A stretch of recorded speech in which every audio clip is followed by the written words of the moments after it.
नमस्कार दोस्तों, स्वागत है हमारे इस नए लेक्चर वीडियो में,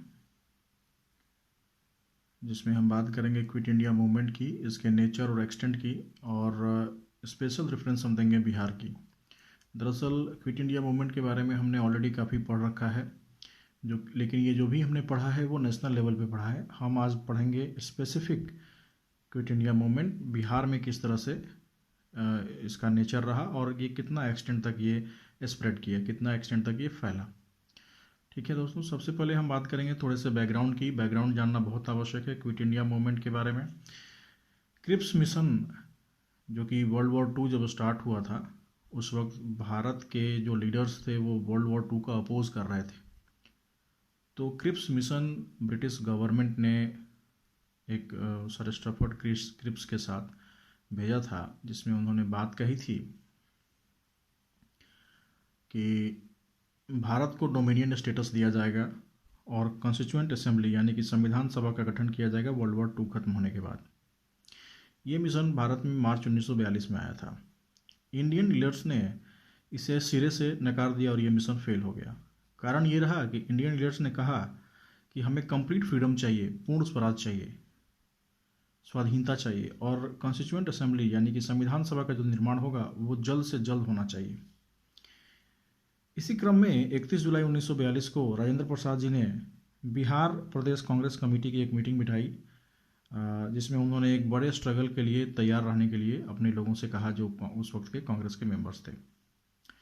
कांग्रेस वर्किंग कमेटी ने बॉम्बे में 5 अगस्त 1942 को क्विट इंडिया रेजोल्यूशन को पास किया।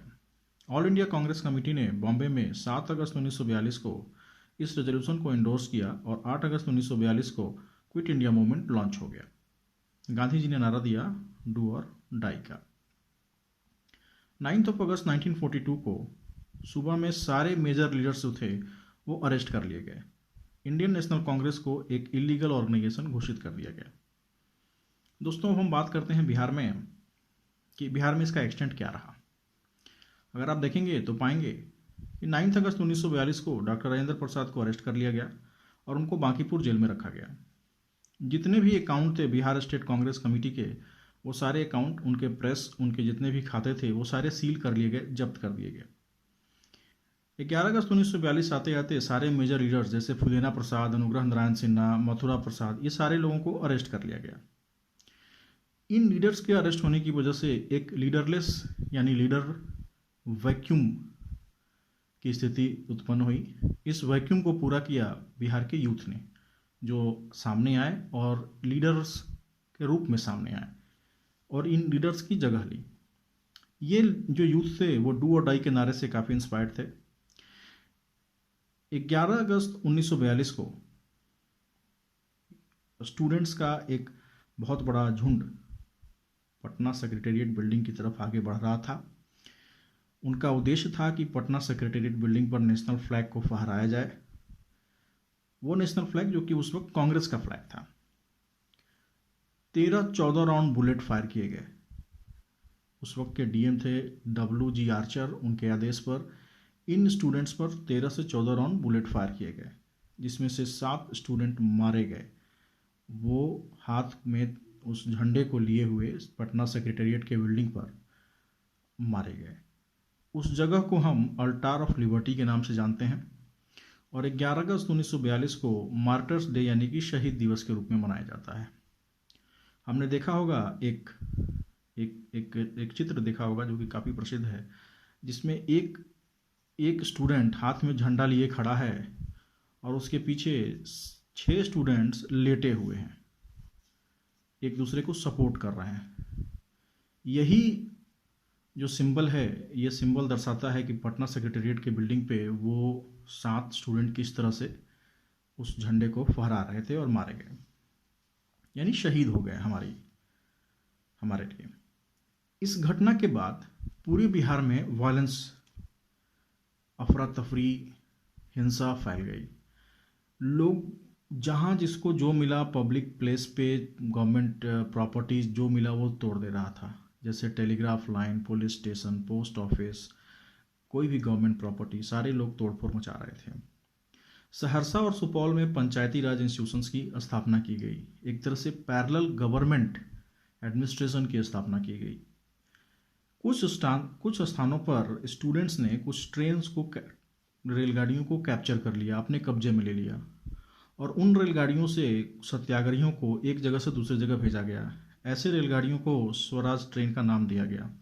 ये एक बहुत यूनिक घटना थी जो कि क्विट इंडिया मूवमेंट के क्रम में बिहार में ही हुई थी। एक बहुत ही और यूनिक घटना घटी छपरा में। श्रीमती शांति देवी के नेतृत्व में कुछ महिलाएं प्रोटेस्ट कर रही थी। कुछ मतलब 100 से ज़्यादा ही महिलाएं थी, प्रोटेस्ट कर रही थी गवर्नमेंट के अगेंस्ट। और वहाँ के एडमिनिस्ट्रेशन ने उस वक्त लाठी चार्ज का आदेश दिया। उस वक्त उन महिलाओं ने एक नारा दिया, police is our brother, police हमारा भाई है। और ये नारा सुनकर जो लोकल पुलिस थी वो पिघल गई, उनको दया आ गई और उन लोगों ने लाठी चार्ज करने से मना कर दिया। मुंगेर में 2 नए न्यूज़पेपर, आज़ाद हिंदुस्तान और मुंगेर न्यूज़, ये इन दोनों की शुरुआत की गई। इसी क्विट इंडिया मूवमेंट के घटनाक्रम में आदिवासियों का यानी ट्राइबल्स का भी पार्टिसिपेशन काफ़ी अच्छा रहा। खास करके ताना भगत आंदोलनकारी जो थे वो छोटा नागपुर एरिया में काफ़ी सक्रिय रहे। लेबरर्स यानी कि वर्किंग क्लास ने भी इस आंदोलन में बढ़ चढ़कर भाग लिया। जमशेदपुर टिस्को यानी स्टील कारखाना में और डालमिया नगर रोहतास के सीमेंट कारखाने में स्ट्राइक ऑर्गेनाइज की गई। सबसे महत्वपूर्ण रोल जो बिहार में क्विट इंडिया मूवमेंट के दौरान रहा वो जयप्रकाश नारायण का रहा। जयप्रकाश नारायण हजारीबाग जेल में कैद किए गए थे, जो कि 9 नवंबर 1942 को दिवाली की रात वहां से भाग गए। भागकर वो नेपाल के जालेश्वर के जंगलों में गए, जहां पे उन्होंने आज़ाद दस्ता यानी कि फ्रीडम ब्रिगेड की स्थापना की।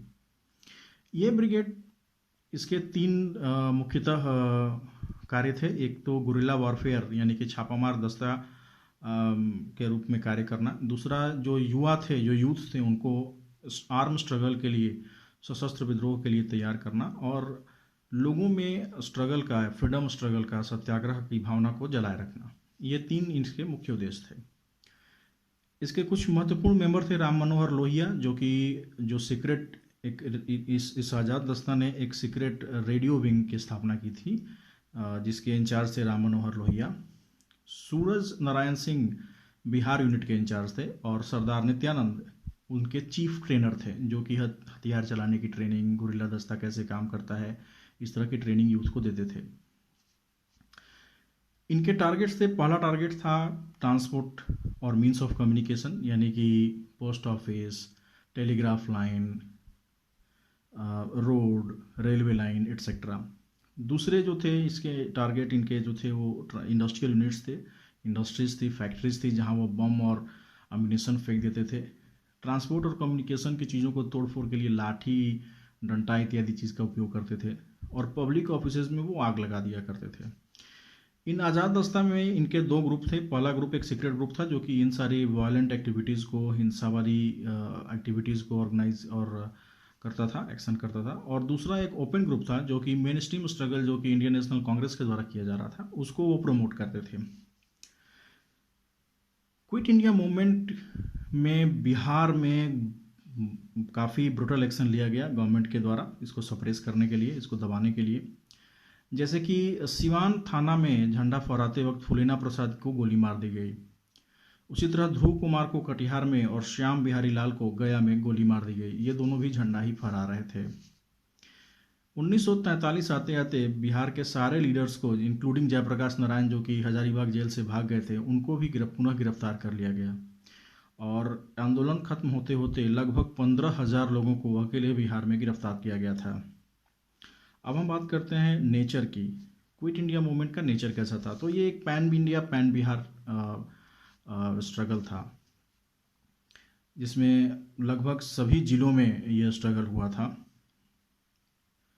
इनिशियली ये स्ट्रगल लीडरलेस था, ये मूवमेंट लीडरलेस था, क्योंकि सारे लीडर, सारे नेता इसमें अरेस्ट कर लिए गए थे। लेकिन बाद में चूँकि कुछ लोग भाग गए, जैसे जयप्रकाश नारायण जेल से भाग गए, और कुछ लोग को सरकार ने छोड़ दिया स्वार्थ के रीजन पे या अन्य रीजन पे, तो वो लोग भी बाहर आ गए और थोड़ा सा लीडरशिप मिल गई। ये मूवमेंट एक वॉलेंट नेचर था। इसमें गांधी जी ने कहीं नहीं कहा था कि हिंसा मत करो, गांधी जी ने कहा था करो या मरो। तो लोगों ने इस पॉलिसी पे को फॉलो किया और कई जगह हिंसात्मक घटनाएं हुई। आज जैसे आज़ाद दस्ता का फॉर्मेशन, गुरिल्ला छापामार युद्ध, उसका काम ही यही था कि चीज़ों को डिस्ट्रॉय करना, जो इतने भी टेरर, एक तरह से रेवोल्यूशनरी एक्सट्रीमिटिज्म की जो घटनाएं हुआ करती थी, उसको आगे प्रमोट करना। एक इसके नेचर में फोर्थ पॉइंट में है कि all sections of society, Bihar के जितने भी यूथ थे, विमेन थी, ट्राइबल्स थे, मतलब आदिवासी थे, इन सारे लोगों ने पार्टिसिपेट किया, किसान थे, इन सारे लोगों ने पार्टिसिपेट किया। एक इसमें यूनिक नेचर था कि यहाँ पे कुछ एक्सपेरिमेंट्स हुए, जैसे कि पैरेलल पंचायती राज इंस्टीट्यूशंस और स्वराज ट्रेन चलाए गए। तो ये एक ओवरऑल नेचर एंड एक्सटेंट था हमारा क्विट इंडिया मूवमेंट का बिहार में।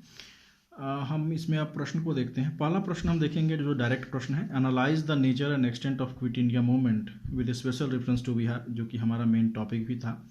डायरेक्ट क्वेश्चन पूछा गया था 44वीं बीपीएससी 2002 में। नेचर यानी प्रकृति क्या थी और एक्सटेंट मतलब कितना फैला हुआ था। तो ये जो हमने पढ़ा है अभी, इसके द्वारा हम इसको आसानी से आंसर कर सकते हैं। नेक्स्ट क्वेश्चन जो पूछा गया है कि describe the peoples participation in Bihar during the quit India movement of 1942। लोगों का क्या पार्टिसिपेशन रहा।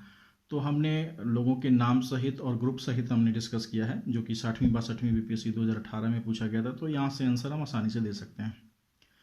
तीसरा क्वेश्चन है describe the contribution of Bihar to quit India movement of 1942। ये 48वीं 52वीं बीपीएससी 2009 में पूछा गया है। कंट्रीब्यूशन ऑफ बिहार, जितना हमने पढ़ा है वो एक तरह से कंट्रीब्यूशन ही है बिहार का क्विट इंडिया मूवमेंट में। तो ये भी आंसर आसानी से हो सकता है। व्हाट रोल डिड द आज़ाद दस्ता play in Bihar during the quit India movement. ये क्वेश्चन हमने एक अलग से टॉपिक पे भी डिस्कस किया है और यहाँ पे भी हमने डिटेल में आज़ाद दस्ता के वर्किंग और इसके रोल के बारे में डिस्कस किया है। तो ये आंसर भी हम आसानी से लिख सकते हैं। उसमें लास्ट क्वेश्चन है discuss the impact of quit India movement on Bihar. तो इम्पैक्ट की हम बात करते हैं, ये 41वीं बीपीएससी 1997 में पूछा गया था। इम्पैक्ट की हम बात करते हैं। सबसे पहला इम्पैक्ट था, बिहार जो था वो लीडरलेस हो गया था, जो कि सारे लीडर्स जो थे वो गिरफ्तार कर लिए गए थे। दूसरा, यूथ जो थे वो इन लीडर्स की के स्थान को, वैक्यूम को फुलफिल करने के लिए आगे आए एज ए लीडर्स। तो यूथ का पार्टिसिपेशन भी काफ़ी रहा। तीसरा था कि एटमॉस्फेयर ऑफ वायलेंस आ गया था, हिंसा हर जगह फैली हुई थी। ये दोनों तरफ से हो रही थी, सत्याग्रहियों के द्वारा भी हो रही थी और पुलिस और प्रशासन के द्वारा भी हो रही थी। बिहार ने नए एक्सपेरिमेंट जैसे पंचायती राज इंस्टीट्यूशन, स्वराज ट्रेन इत्यादि को विटनेस किया। ऑर्गेनाइज स्ट्रगल भी बिहार में स्टार्ट हो गया इसी क्रम में, जो कि एक यूनिक घटना थी। पूरे भारत भर में आज़ाद दस्ता की स्थापना की गई। नए न्यूज़पेपर जैसे आज़ाद हिंदुस्तान और मुंगेर न्यूज़ जैसे न्यूज़पेपर्स की शुरुआत की गई। तो इस प्रकार हम देखते हैं कि quit India movement, nature, extent, impact, हमने इन सारे टॉपिक्स को डिस्कस कर लिया। उम्मीद है कि इस टॉपिक से रिलेटेड कोई भी प्रश्न आएगा अगर एग्जाम में, तो हम इसको आसानी से लिख पाएंगे। नेक्स्ट वीडियो में हम मिलेंगे एक नए टॉपिक के साथ। धन्यवाद।